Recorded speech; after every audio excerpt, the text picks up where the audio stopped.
Syederalun sebanyak 20 dai muda Aceh yang tergabung dalam komunitas dai melakukan safari dakwah Ramadan 1444 Hijriah di Jakarta, Bogor, Depok, Tangerang, dan Bekasi atau Jabodetabek.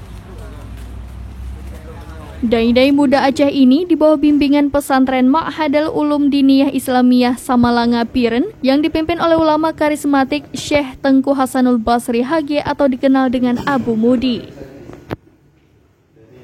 Adapun para pengasuh 20 dai muda asal Aceh ini yaitu Abi Zahrul Mubarak, Abah Said Mahyidin, Tengku Sulaiman, dan guru-guru lainnya.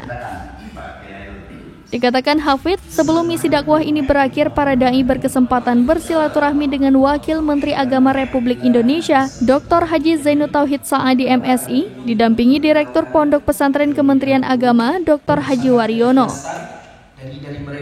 Adapun Nida Mudi berharap kedepannya ada kerjasama yang intens antara Nida dan Kementerian Agama dalam hal memberi peran saluran dakwah kepada Nida di pelosok tanah air yang sekiranya belum dimasuki pendakwah.